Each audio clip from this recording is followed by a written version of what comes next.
Hello, you're watching the Sunbeam Alpine channel, and here we are back in Oily Puddle's garage.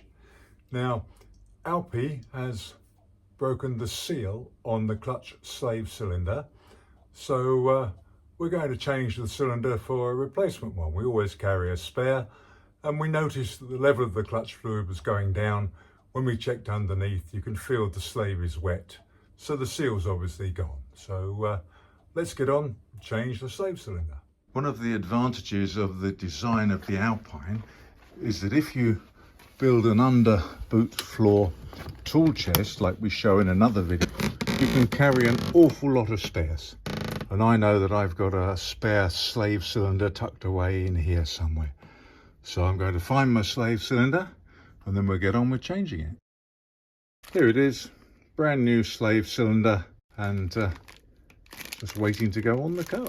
That's why we carry the spares. As soon as I put this one on, we'll either replace the seals in the old one if the bore's good enough, or we'll get another new slave and carry that with our spares in Alpi in future.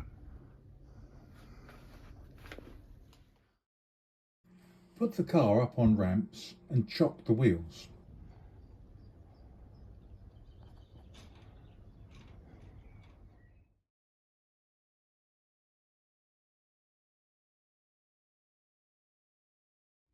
Here you can see the fluid is leaking into the boot from the seal.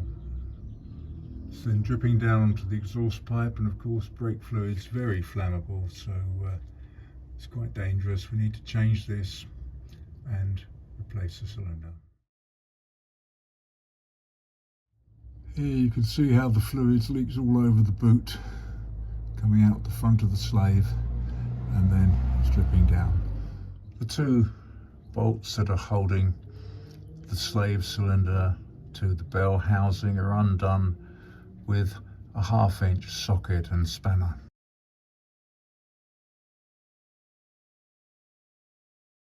Remove the two bolts, slide the slave cylinder to the side and pull it out of the rubber boot. Now you can remove the rubber boot. Pull out the R-clip and remove the clevis pin to release the push rod from the lever arm. There's the boot just pulled off, and you can see it's a bit old and a bit weathered.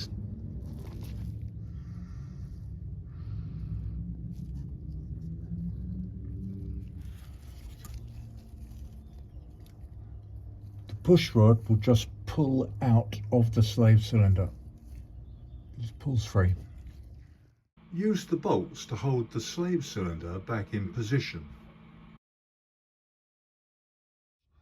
I will now remove the old slave cylinder's hydraulic connection and put that connection onto the new slave cylinder. This is a 7/16 fitting on the hydraulic pipe into the slave cylinder. The new slave cylinder is a high quality unit. Comes with the rubber seal over the top, and we will put the boot over that. Sometimes if you don't have a boot, it doesn't really matter because the push rod can still go in there and it's still fully protected. No dirt's going to get in there, it's all fine. Now we're going to get this fitted onto the hydraulic pipe. This is now the new slave cylinder hanging on the pipe. This is the old boot. I'm going to try and repair this a bit if I can. It's quite worn. I'll probably use some glue and some tape to try and make that a bit more waterproof if I can. Okay, I've glued up the rubber boot and I've put some gaffer tape on it. It'll be underneath the car. It'll just be a secret between us and the MOT man. Connect the push rod to the lever arm, slide the rubber boot over them and push the slave cylinder into position.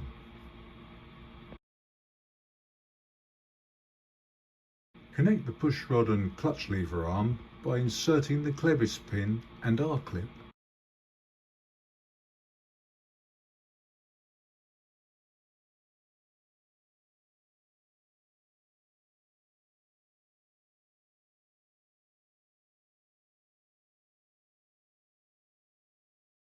With the slave cylinder pushed into the rubber boot, push the piston in with the push rod and then slide the slave cylinder into position and fit the 2 bolts. Okay, there we go. The big rubber boot is in place. You can see we're over the end of the slave cylinder. We're into the hole in the bell housing. Now note the orientation of everything here.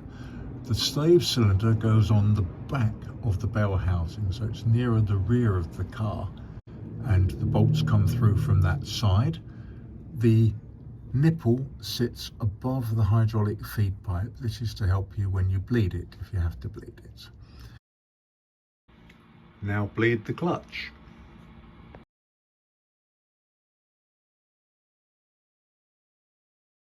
A one-way clutch and brake fluid valve in the pipe is very helpful.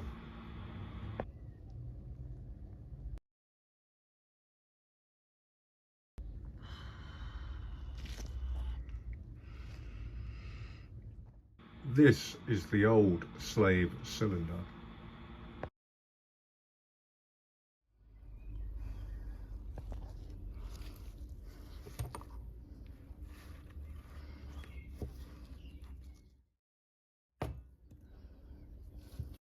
This is the rubber seal that fails and makes the fluid leak out. You can buy seal replacement kits if the bore is undamaged. You can also have the bores sleeved with a stainless steel sleeve, which hopefully wouldn't corrode again in the future. The slave cylinders are not particularly expensive, and when I look down into the bore, there's quite a lot of corrosion high up, which is above where the piston will be operating. But even as I go quite deeply down, there's score marks and polish marks.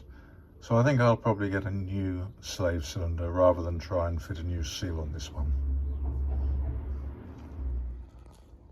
Okay, we've put the protective rubber nipple cover on. Everything's in place, the clutch is bled, job done.